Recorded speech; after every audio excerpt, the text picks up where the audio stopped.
Welcome everybody to the 3rd of May 2022 Thames Coromandel District Council meeting, ordinary meeting. And so I shall welcome everyone and we'll begin with the apologies. And for apologies, we have Terry Walker, and we know that Robin's on her way. So, and I see Gary is online. And Tony. Oh, that's right. Tony is at the investiture. I'm online, but I may not be on for long. My wife has just tested positive, and I'm about to have my rat test soon. I'm not feeling right. Thank you, Gary. Coming today. Okay, appreciate that. All the best. Okay. But I'll listen for a while and see how I go. Okay, thank you. Rightio, do I have a meeting? Done. John Signer, Sally. Chris Kelly, all those in favour, please say aye. Aye. Gary, thank you. No forum today, so any items not on the agenda? There being none, any conflicts of interest? There being none, we'll go to the minutes for confirmation. And the suggested resolution for the first on minutes, page 3, which is 1.5, for the Shoreline Management Plan Committee. Do I have a mover? Yes. Robin, seconded Martin. Any discussion? There be none, all those in favour, please say aye. Aye. Against, carried. Coromandel Conville Committee Board minutes. Do I have a mover? Moved. John, seconded Murray. Any discussion? There being none, all those in favour, please say aye. Aye. Against, carried. Mercury Bay Community Board minutes. Mover, Murray, seconded. Sally. Sally, thank you, Sally. And any discussion? There being none, all those in favour, please say aye. Aye. Against, carried. Tauranga Community Board minutes. Do I have a mover? I'll move those. Gary, your second. Thank you, Gary. And any discussion? There being none, all those in favour, please say aye. Aye. Aye. Against, carried. Thames Community Board minutes. Do I have a mover, Robin? Seconder? Do I have a seconder? I'll second Martin? that. Any discussion? There being none, all those in favour, please say aye. Aye. Against, carried. Maritime Community Board minutes. Do I have a mover? I'll move that. I'll move Thank that. you. Yeah, do I have a seconder? Murray? Any discussion? There being none, all those in favour, please say aye. Aye. Against, carried. Thames Coromandel District Council minutes. Do I have a mover? Yes. Thank you, Robin. Seconder? Done. John. Any discussion? Just a correction. Item 2.4, you have John as a seconder, whereas it was actually me. I went back and watched the video. It was thrilling, I tell you. Yeah. Good on you. Hitting a high bar. I am sitting behind. Wow. Okay, awesome. Thank you. I really appreciate that. Any further discussion? There being none, all those in favour, please say aye. Aye. Against, carried. That concludes the minutes of confirmation. We now move to 2.1 on page 57, which is the Maritime Facilities Bylaw. And do I have a mover? Maritime, thank you, Martin. Do I have a seconder? Yeah, go on. Robin? Yep. Any discussion? Are there any points you'd like to raise? Good morning. Welcome, Rachel and Leslie. Is there any points you'd like to raise, or really just? Generally. Yeah, I think we've had this bylaw on and off since 2008. And I think the main advantages of this version of it is that it's consistent with the Regional Council Navigation Bylaw. So hopefully will lead to better overall management and safety on our wharves and facilities. Thank you. Okay, any further discussion? There being none, all those in favour, please say aye. Aye. Against, carried. Thank you both very much. Review of the advertising signs bylaw, page 98. Evelyn. Good morning. I've made a bylaw online. You haven't met before. She's come on board for a short period to help us through this little hump we have in bylaw work. She is a Coromandel local though, so she knows the district very well. So I'd like to welcome Meg. She's done the next two reports, so she will speak to them. Meg, welcome. Kia ora. And if you want to make any comment? No, not too many comments from me, just that in terms of this advertising and signs bylaw, the council has to review the bylaw before September this year, otherwise the bylaw will expire in 2 years' time. So this item is just to initiate that review. Excellent, thank you very much. Do I have a mover? John, seconder, Sally. Any further discussion? There being none? I have a question. Gary.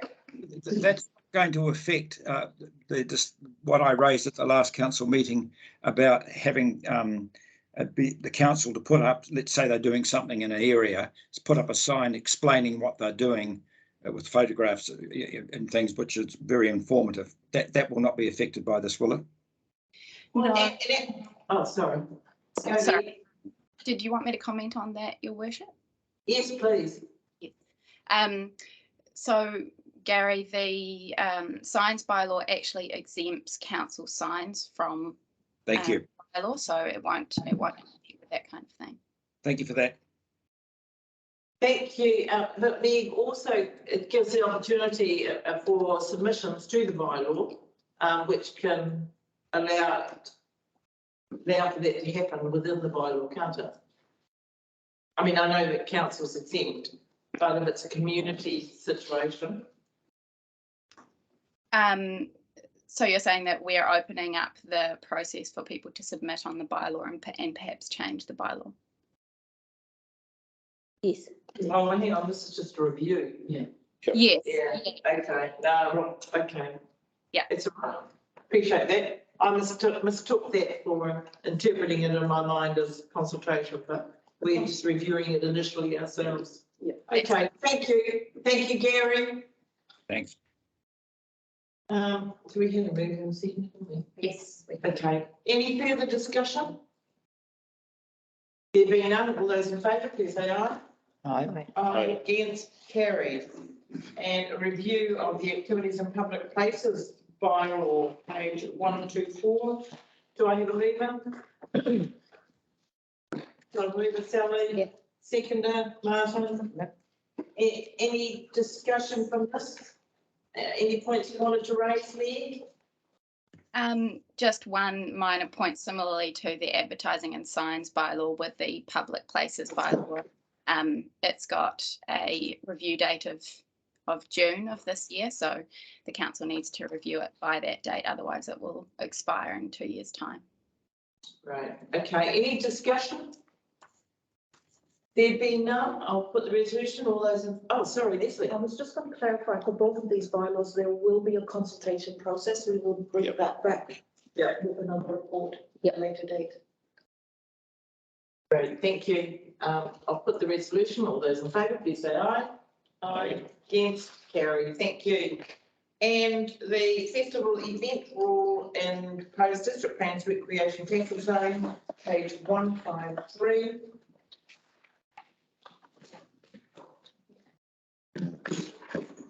Good morning. Mishka, Good morning. welcome. I'd like to introduce Mishka Banhili. I don't think she's come with a report before, but she is the district planner. She is working with Bruce Baker on the district matters. So welcome, Mishka. Thank you. And did you want to make any comment about this one? No, not really. It's also been laid out in the report. Councillor Walker had requested that this be brought and discussed whether it would be appropriate to delete Rule 7 from the district plan. And our recommendation is that no, it wouldn't. But happy to take any questions anyone might have.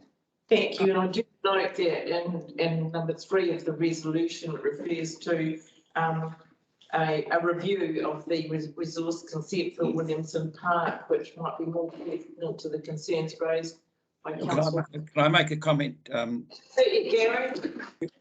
Fortunately, we had Michael Jones, principal planner, who addressed a few of us on Monday, and then unfortunately had fallen off his whatever day on last Friday, and then fell off his bike in the weekend and couldn't talk. But we had a big discussion.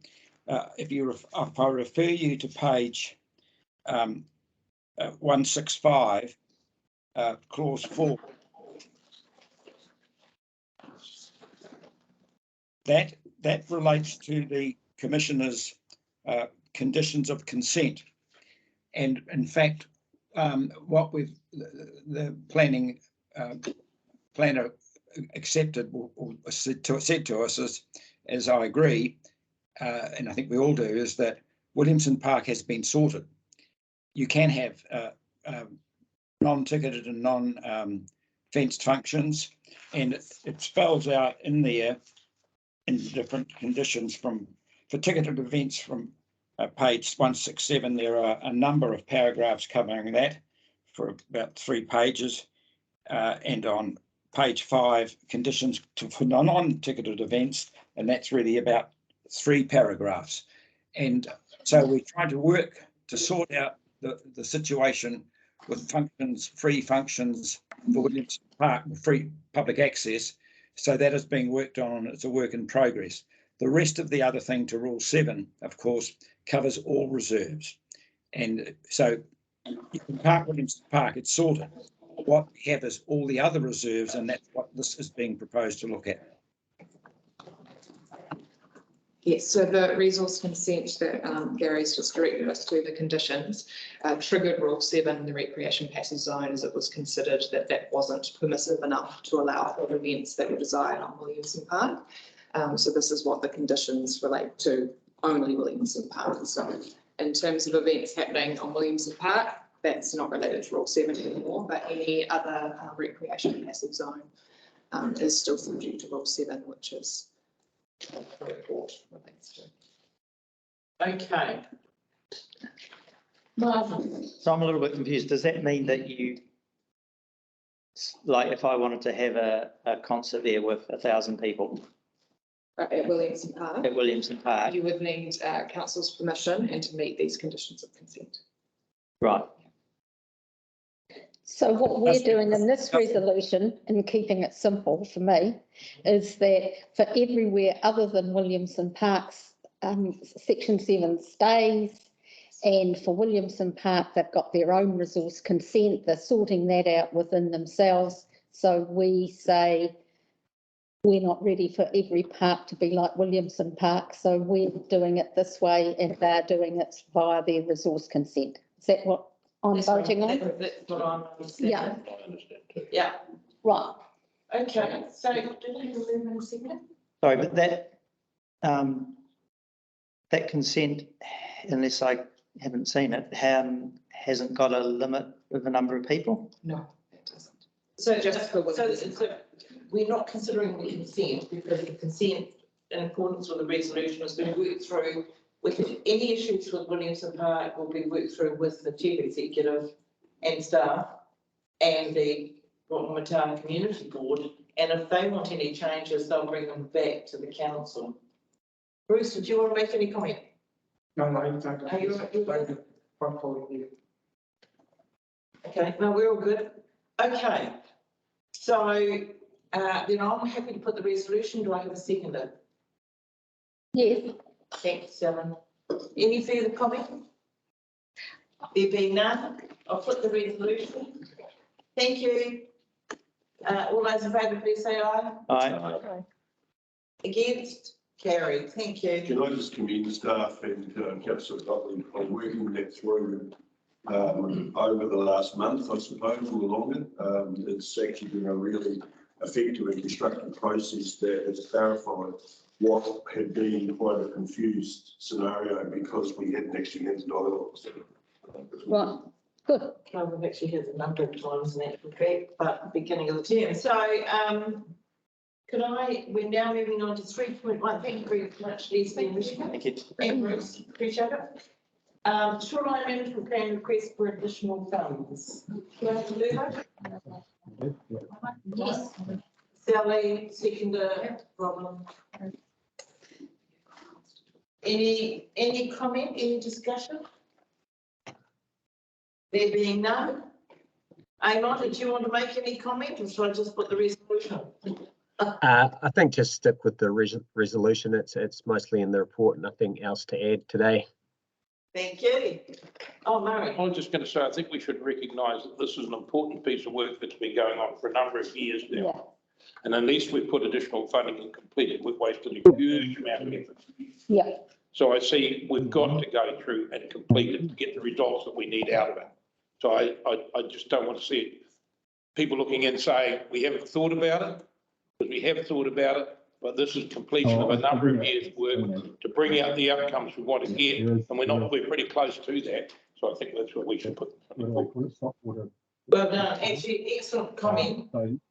Who's got their thing on? Gary, turn off your mute your thing, microphone, please. Okay. Amon, can I say it's great that the Thames Crown District Council is about 3 years or more ahead of the government in terms of the work it's doing in this space. So happy to put the resolution. All those in favour, please say aye. Aye, against, carried. Excellent. So now we are on to budget revision, page 172.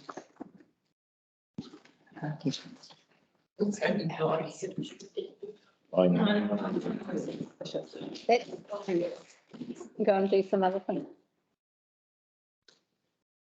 Hello, welcome, Bruce Hayden. Excellent. I'll take the report as read.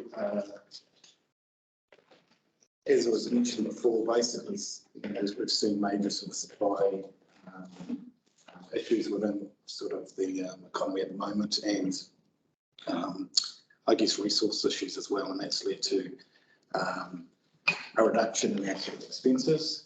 We've brought them down in line with sort of being able to get available resources. We're just not going to be able to spend the money. We're still expecting, and we're still aiming, and we do see in June normally a bit of a pickup in spend as we try and complete projects. But yeah, this reforecast or revision really reflects that reduction, which is sort of in line with our results. We're sort of under budget at the moment, and yeah, that's all off the back of that, really.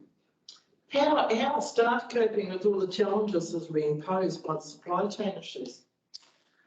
Through the chair. Yeah, they're handling it.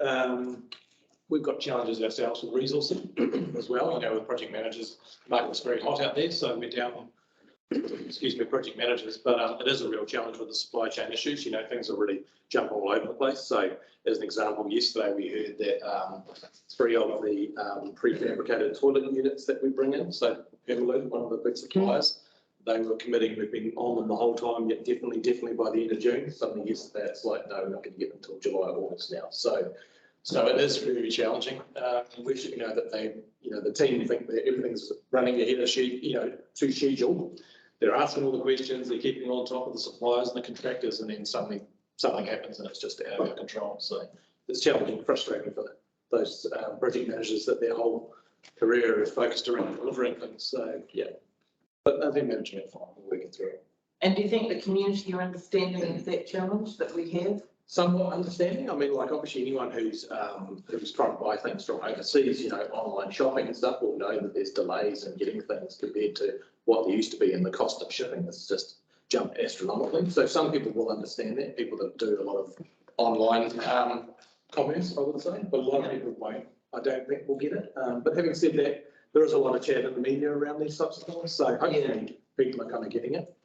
Yeah, we've done some comms through Lorna's team around these kind of things, so yeah, we can always do more. No. I just make a comment. I think the average person looks at the grocery store, especially the chiller section, and says, you know, it's empty. But I don't think the average person realises that, for instance, Geotech cloth, when you couldn't buy it, when you're starting off a project and you can't get it for 6 weeks, impacts not just putting that down, but it impacts right through to the completion of the project, because all of a sudden you lost 6 weeks. Yeah. And that's been one thing I can just think happens. But an interesting comment I want to make here is I look at development and financial contributions down 2.2 million. Yeah. And that to me sends a pretty sharp signal, because if that's down in today's climate, developers are not holding sections, that tells me that in the future, stuff's not going to be done. So I think we've got to look at some of the indicators there are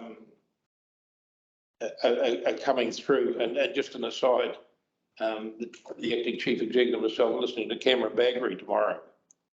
I think it's going to be really interesting to what he sees, where he sees the pointers in the economy going. Because, you know, another couple of % interest rate will affect that figure on our line of income substantially. So, yeah. And then on the other side, we've got wages and everything going up. So having discussions, we're actually in a cost price, wage price spiral now. Yeah. We are in it. And some people, you know, I was talking to a son of mine, he hadn't seen it in 1980. And a lot of people in this room haven't seen it. But when it happens, and there's a very interesting article in the Herald on the weekend about it, and I just think we've got to be very cautious. Yeah. And then I'm hearing on the news this morning, or on the radio anyway, coming into work about receiverships and things starting to happen. Yeah. Yep. Big developers. So it is a growing concern, It is. the state of the economy. And so thank you very much for your report. Do I have a mover? I'll move it. Move John, seconder. Yep, oh, Sally? Can I just ask a question? Huh? Can I just ask a question? Yeah, sure. Just on looking at, and that commentary on significant movements, we're going to have to prepare ourselves, I believe, for a lot of carry forwards.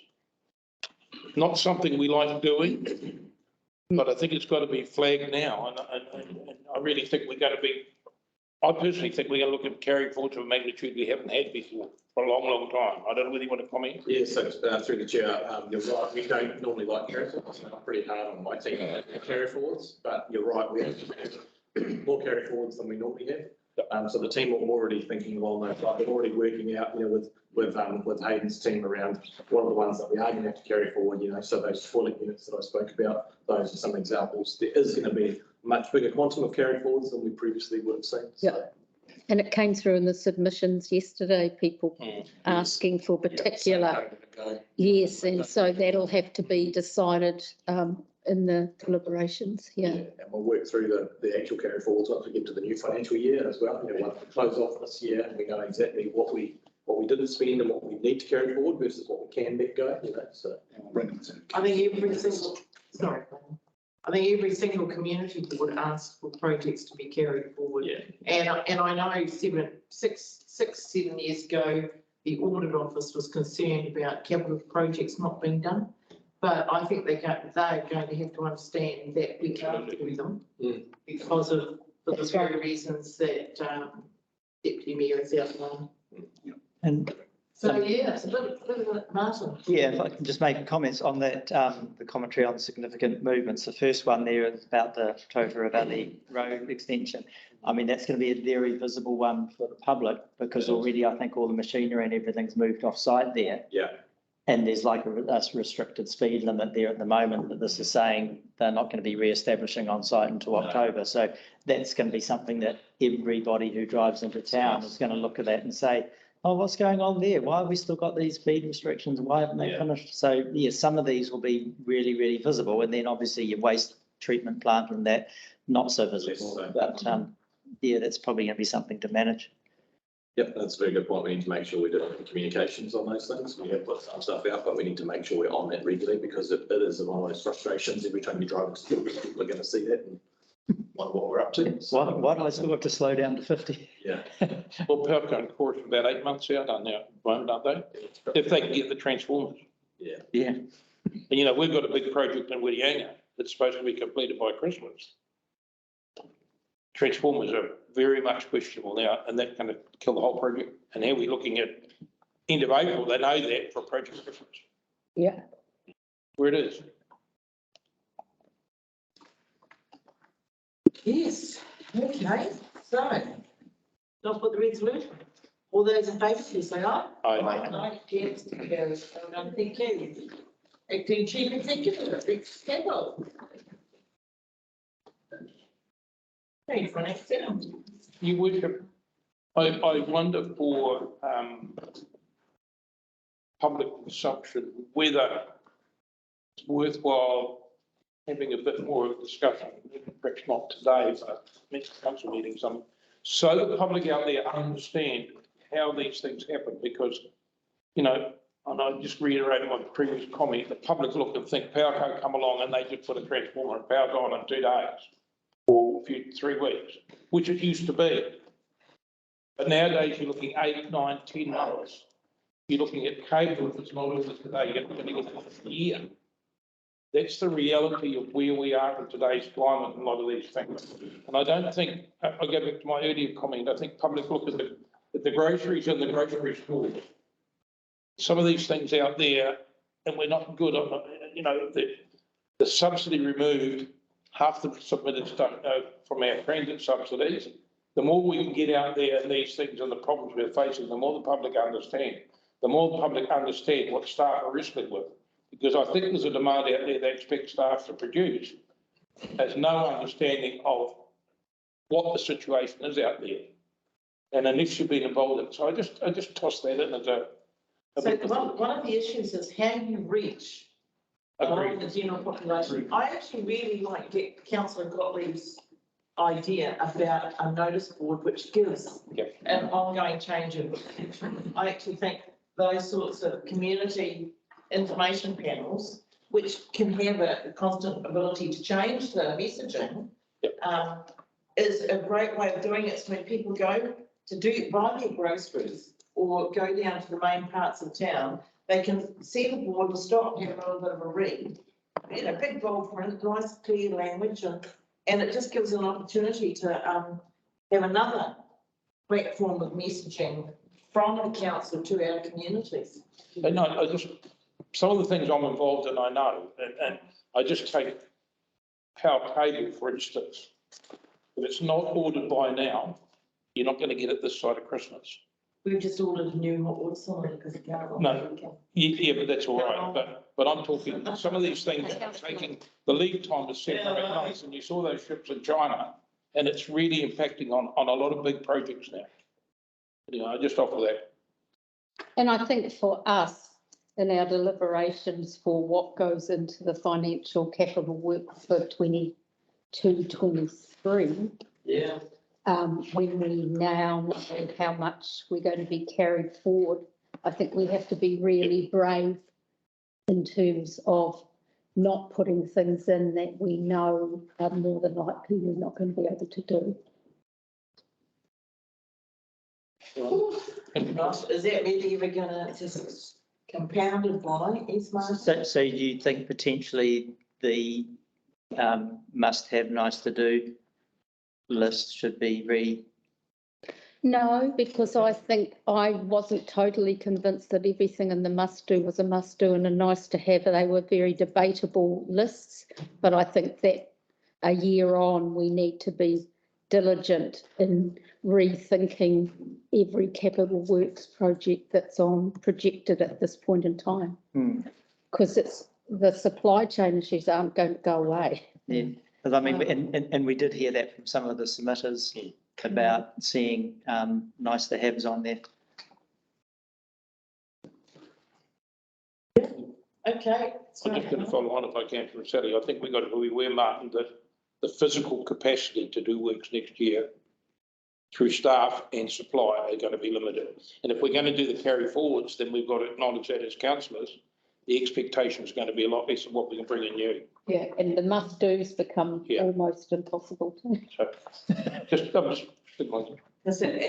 And I'll just re-emphasise that. So it's not just supply chain issue, it's that human resourcing issue. It's really important. So, because when you say resources, I don't know if people really understand it's actually getting people on the ground. Mm. Real issue right now. Okay. So I think we completely overlooked, bypass the two particular. Moving right along there. Are we taking this as being? All I'm saying is, all I was saying is, it's not, hopefully shows, it's not just the three main pillars of the reform program that are swamping us with information and change out of Wellington. I added in the information from the Ministry for Environment and Climate Change we've seen come through this over the last week, as well as the Waka Today next 3-year program planning as well. So it's just a continuous trend on, and it's not just about three waters, which we had the announcement of last week. It's not just about future for local government. It's not just about business management, and it's something that we're really cognizant of with our staff as well. Okay, any, Martin? Yeah, so on the climate change one, the consultation open on the draft national adaptation plan, are we likely to want to put a submission forward on that? Through the leadership, yes. Staff already working together on it. So through the Shoreline Management Plan, the policy and staff and other staff across the organisation, there's certainly limiting, and they're working through that at the moment. Yeah. Any other questions of Rex? There being none, then I'm happy to move that we receive that report.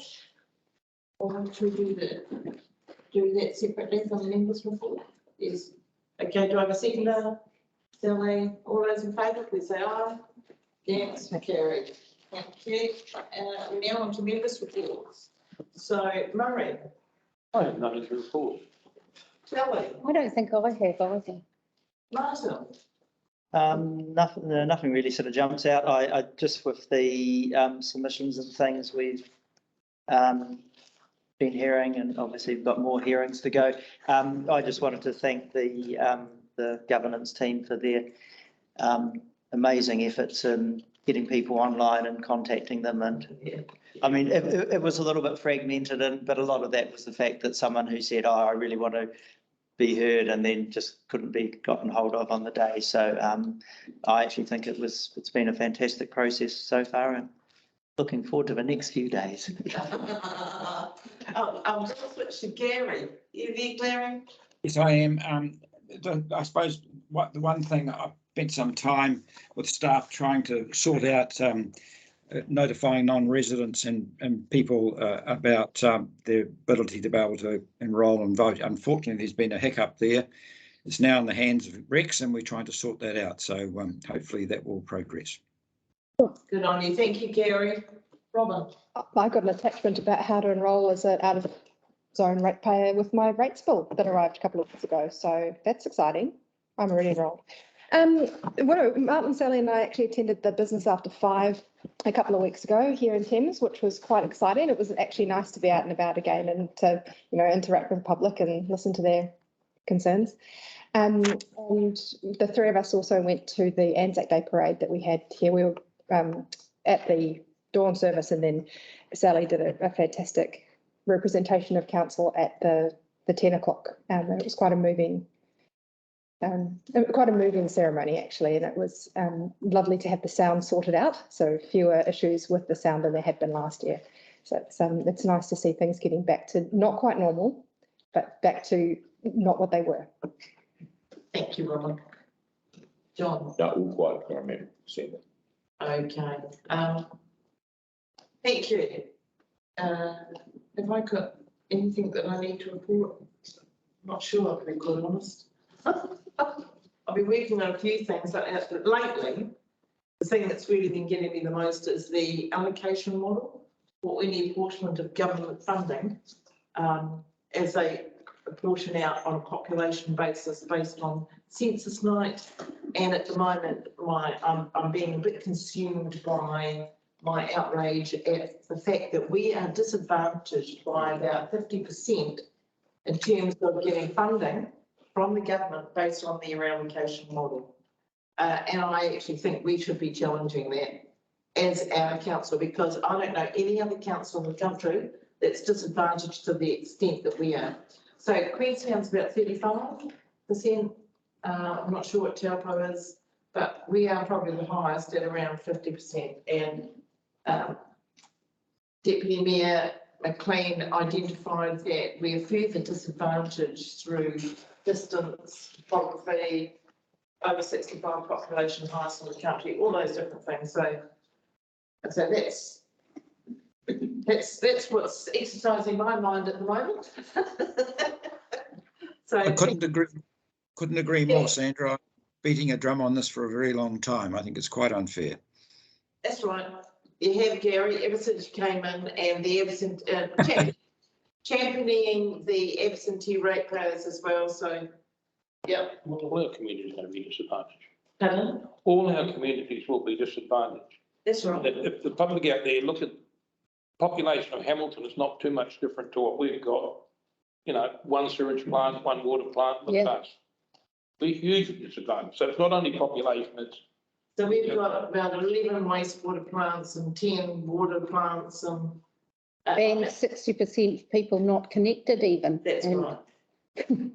So it's fascinating. This has got to be one of the most fascinating districts in the country for what it manages with. And the fact that we probably have more civil defence emergencies than any other part of the country, except now I think that Gisborne might be taking over. Or the West Coast, yeah. Poor things. So, do I have a move and a second of the reports? Move Murray, seconded. Yeah, Robin, thank you. All those in favour, please say aye. Aye. Yes, carried.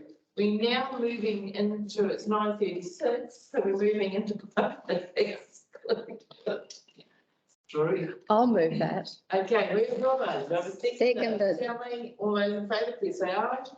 Aye, yes, carried. We're now going